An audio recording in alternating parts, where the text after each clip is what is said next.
Hey guys, welcome back. Down here at Craig's, taking a walk out here to the boneyard, I guess would be the easiest way to call it. Try to turn around here. Morning, Craig. Good morning. It ain't too bad out here today, is it? It's getting, spring is on the way. Oh, did you have much of a storm the other day? It got pretty windy. Did it? Yeah, I was in town, but yeah, it was quite the ride for some people. I heard there was a lot of stuff got tore up over that way. Oh yeah, yeah. It's just wind. We got lucky, but that's just crazy, right in the middle of, well, towards the end of February. Yeah. Here we go. Well, we've got quite a few pick from here, so hopefully we'll get something figured out. Yeah. We'll walk down these a little bit here. 55, and we'll do some double checking on some of these others. I'll probably end up maybe just pull the tractor out and grab the rear of the car, and we'll just pick it up and see what we can do for a drive shaft. Yeah. A yoke. It is weird though, how that is so much difference from what the one I had and the one that I got from you. It's you said it the best. They both came out of a 56 Pontiac. That's what it says. Yep. And yeah, I know there's a lot of people post about issues with splines when they go swapping transmissions and things like that. And who really knows? There's, like we've talked about earlier, that you never know what you're going to run into. And at one time these were all just somebody's probably daily beater drivers, and who knows if what could have got swapped or changed, and difference in early parts of build years and late parts of build years, and one factory had this transmission, another factory had this one. There's just so much of that stuff and it doesn't matter really how many years you do this or what you think you know about them.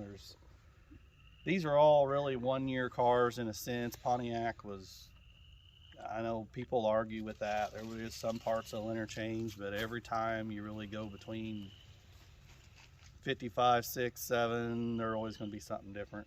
Yeah. And a lot of that stuff's subtle. You don't even realize it until you slip the dry shaft in, right? Right. Yeah. Everything looked good till that point. Well, and like you said, something that I learned from you was, difference in 55 and 56, the waterfalls. There's a difference in how wide they are. Absolutely. And the amount of ribs that's in there. So, I mean, it's like you said, subtle differences that make it, it's not just a trim level or, missing a piece of trim or something. I mean, there's actual. Oh yeah, this is a 55 hood sitting on this 56, and yeah, you have two holes here. And I believe one of these has 6 rows, and the other one has 7. I think it is. Yep. But, yeah, you have your different holes here. Whereas this is a 56 trim. You'll see people advertise that stuff for sale, and it'll always be 55 or 6 Pontiac hood trim, and a lot of people really don't. You got different holes in the hood for your ornaments, things like that. So the bars are different. The main grill bars, really everything. I said, everything are 1 year cars when it comes right down to it. And whether it's motor, transmission, which we're figuring out now. Transmission is something, like I said, it was definitely something I wasn't expecting to be an issue. That was not something I had thought about even coming up. But you know what? When it comes to these old cars like that, you just never know. Like you said, it could be someone's beater, that they drove every day and transmission went out. Well, they went and grabbed one from a Cadillac, because it bolted up to it, You just... In a time when people were buying these old cars, I know my dad talked about, you could buy an old car late 60s, $25, $30, $50. Oh, even on a dealer lot, sometimes they'd be $150, $200 for a 56 Pontiac. Right. 55. And parts were, and it's all relative, right? It wasn't like that was as cheap as money as it is nowadays, but right. It seemed like definitely your money went further back in them days, so you can get a lot more. But still, like a lot of people say, these here were the parts cars for the Chevys. Yeah.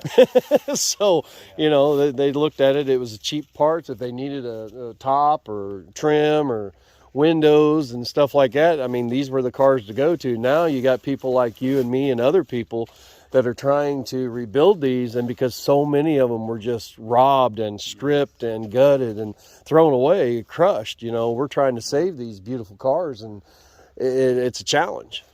Yeah, you know, I've had many people that I've dealt with over the years have asked me to sell them seats and stainless trim and all that stuff for Chevrolets, and I stay away from that. Nothing wrong with the Chevrolets, but yeah, us Pontiac guys, you know, we need these parts. Yeah, I'm one of them. I have respect for about all brands of cars, yep. but I just really enjoy the Pontiacs, obviously. Yeah. And I think this stuff's going to get harder and harder to find as time goes on, and it ends up being put up somewhere, or I don't know, crazy people like us hanging on to it. But it's and always looking for the next one. Yeah, always, to a certain extent. You know, always looking for the next one. And I think we'll get something figured out here one way or the other, and like I said, we'll do some looking on these cars. There's at least 3 of them here I know that have dual ranges in them, so we'll do some looking on the shafts, and we'll figure something out. All right, sounds good. All right, I'm going to pause so we can start looking at some of these, and if anything, I'll set you up on a hood or something. You can watch us play around and monkey around underneath this, get dirty, and see what we can find. But right now, we're going to do some scouting and see what we got, and watch the puppies play a little bit. So we'll get back with you guys in a little while.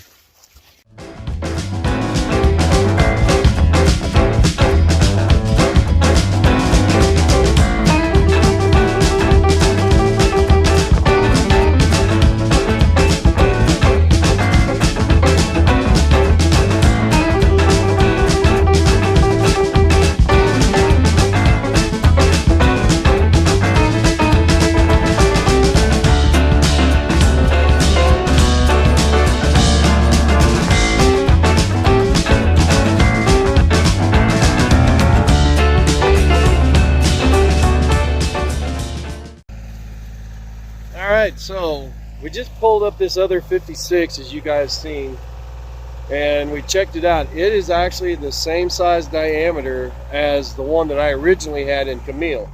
So what we're going to do is we're going to pick this one up. It's a 55, and we're going to check and see that he actually has a transmission in there that is out of a 55, and it is the correct size as what I've got that I originally picked up from him anyway. So there's about a centimeter difference in the output shaft sizes of what we found so far. So everyone cross your fingers. We're hoping that this one here will be the one that we need, and we'll have us a yoke. So I'll turn you around and you guys can watch us play around.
Hey guys, so we got them out here. You can see a big difference here.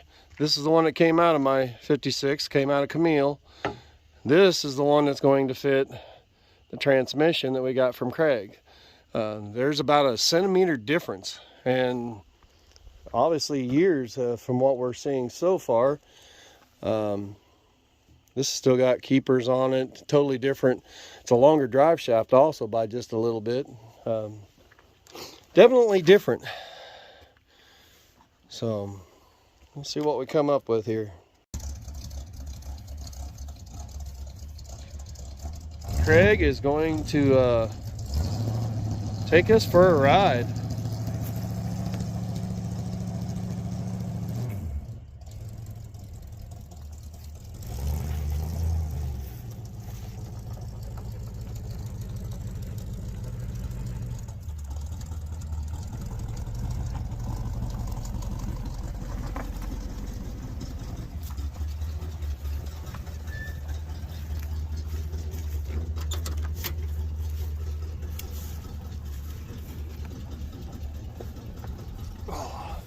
Oh, that reminds me, I found the pictures of trying to get shut off. There we go. Of whenever I was down at the car show down here in Florida, I had a picture of your car. Yep.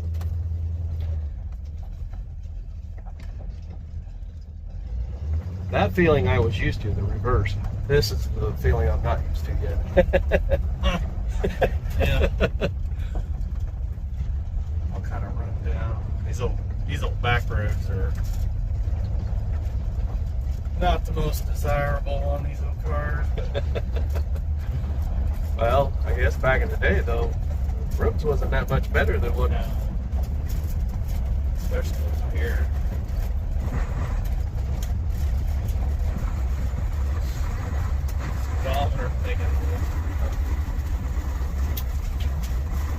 I had took the back side off of mine because I ran the drill around on it just a little bit to see if it was making a lot of noise. I took the back side off and just sprayed a little bit of that white lithium grease in there and moved the ground some. It seemed to help some. I noticed last year it started to make a little bit of noise. I really need to take it apart, re-spray my the dial. Yeah.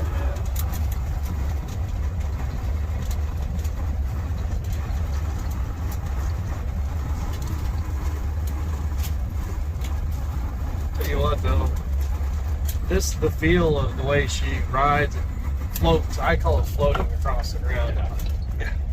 You can't, I don't care how expensive of a car you have these days, you still can't get this feel.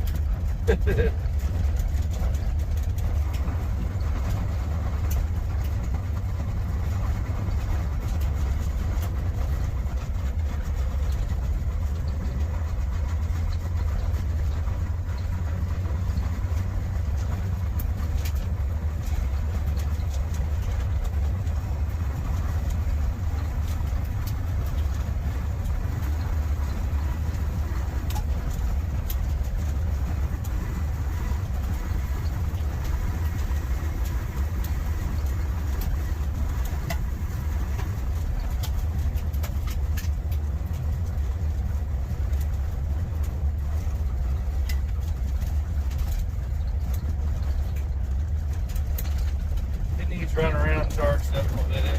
There you go. I appreciate you taking us for a ride.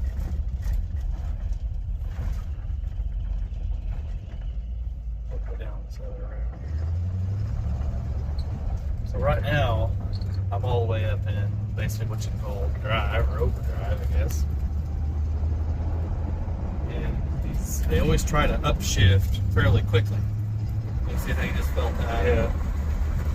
Basically second to third shift, and as you go on up, it'll be a little bit of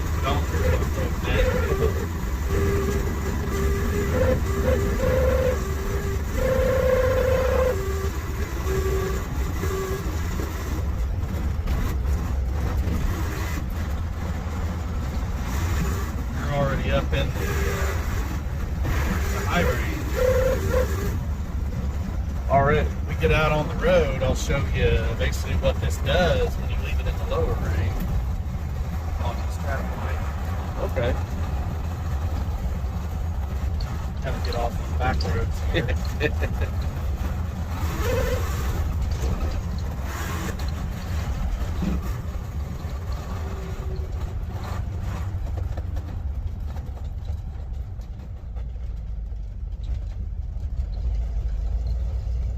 I always feel like they're, like I said, these older, they always want to be in the highest gear they can be. Okay.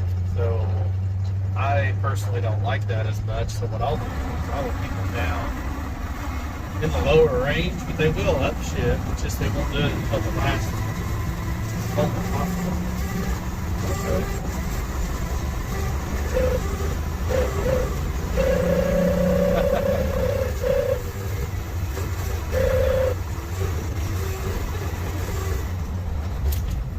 She'll set you back in the seat a little bit, huh? See, basically I'm in, not in my high range. Right. And at a certain speed, it'll shift there whether you're in it or not. Kind of holds it there. And like in the books, they'll describe that basically hold it in a higher, lower gear for more performance. Right. That they said for climbing hills and high, interstate use, I guess, at that time. Overtaking, passing. Well, I run this part of the interstate at any high speed I want to. I mean, it runs good on the interstate. Set my speedometer. I don't know.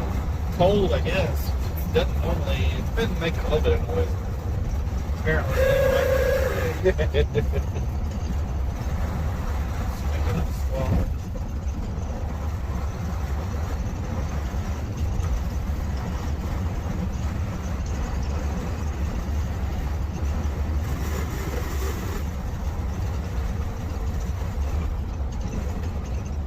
So when we take off here, I'll go down into low, Okay. and I'll show you how it'll shift through regardless. So now we're in low, but you got your detent that keeps you from going into reverse. So when we're in low gear right here,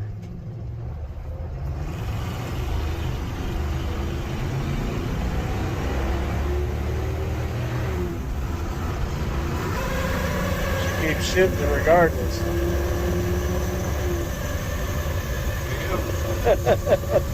That's crazy. there's high gear. Yeah. Right there is about probably 75 feet. I don't know. Wow. You definitely couldn't do that with something newer. You'd blow her up. See, it'll just it'll shift right through. I'm still in low range according to my shifter. Right. Right? It'll hold it there. Now, when you go downshift, so I'm stepping on the brake, you'll actually feel it. Oh yeah. See, I'm still in low range. Yeah. Feel that? Yeah. So that's where it just downshifted it right back down. Wow. That's neat.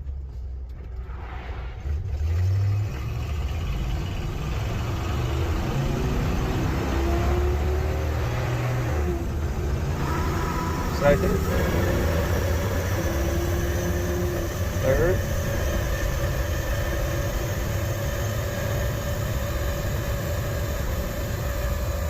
There she is. Yeah. Wow.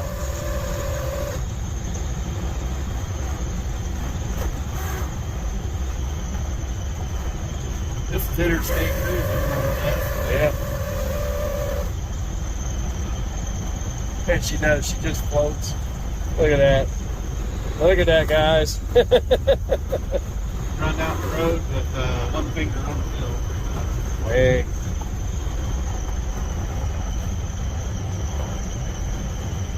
I'll keep saying it, they don't build them like they used to.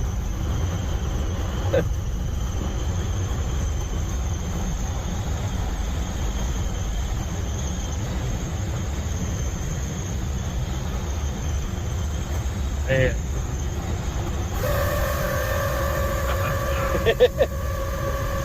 She gives up for a little bit, then she comes back.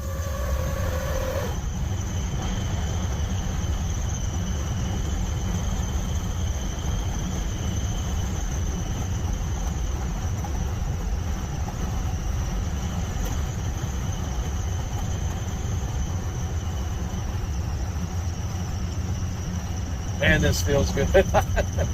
I can't wait.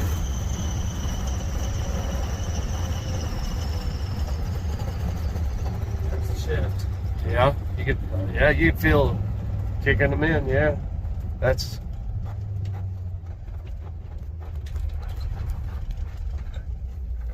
Yep. All right, guys, I'm gonna leave her here. Catch you guys back in a little while. Hey everyone, welcome back. I'm back home now, as you can see. Just left Craig's, and you know what? We learned a lot. We all kind of thought, these are all the same. There's obviously a difference between the transmissions and the years to a certain extent. That being said, 55 to 56, what we found out was the 56. In the cars that we looked at down there, we lifted up 3 different ones, and the 56s had the bigger diameter by 1 centimeter output shaft, and the tail shaft was the same. The third card we picked up, it had, and we were pretty sure because the plate that was on it was orange, and it had a longer tail shaft to it, and it was larger around. So we're thinking maybe GMC pickup, Chevy pickup, something like that, just because of the orange color. We're not for sure, but it was swapped into a poncho. So it's a learning curve, guys. It just goes to show you, like Craig said, no matter how long you work on these and how much you think you know, there's slight, subtle differences here and there, and some stuff that is just going to keep you from going down the road, which is where we're at right now. But as you've seen, he had another drive shaft, which came out of a 55. That's another thing I wanted to touch base on was the numbers. One's an R55 and one's a P55. Well, the P55 is the one that came out of Camille originally, which is the larger diameter. And we did notice that on the cars that he had. The R55 is the smaller diameter. Don't know what that means. I wish there was a book. Trust me, I looked on the internet everywhere to try and cross-match those numbers, reference those numbers to know if there was anything, difference. There is nothing out there. Unless you're someone that's got an interchange catalog that Craig was kind of talking about, or a master parts catalog that tells you everything that interchanges with each individual Oldsmobile, Pontiac, Buick, all that. And again, that's not going to be 100%. So, whoops, sorry guys, hit the hood here. You're taking a chance. So, but that's what we got. So if you guys are changing one of these out, pay attention to the tag. If you can't read it, you need to measure your tail shaft. You need to measure it, the diameter of it. Let's see, hold on just a second. Easiest thing to do instead of a thing is get you a dial caliper. It'll come in handy. You can get your outer diameters, inner diameters, everything. They got newer ones with digital. This is really old. This was my great uncle's. I've had it for years, so I still use it. My digital one, the battery's dead, but guess what? No battery on this one. But it made it to where we could actually get underneath there and check it and see. So comes in handy. Measure it and make sure before you go through all that trouble of switching it and then run into the same situation I am. I got lucky. I have someone that has plenty of parts and is willing to get rid of those parts and help get Camille going down the road. A lot of you guys don't have that, and it's going to be specific. You might get lucky and find someone that can build them. There's a place over in Ohio I know that does them, but you got to have all the correct measurements, spline count, thickness, depth, so they can build you a yoke.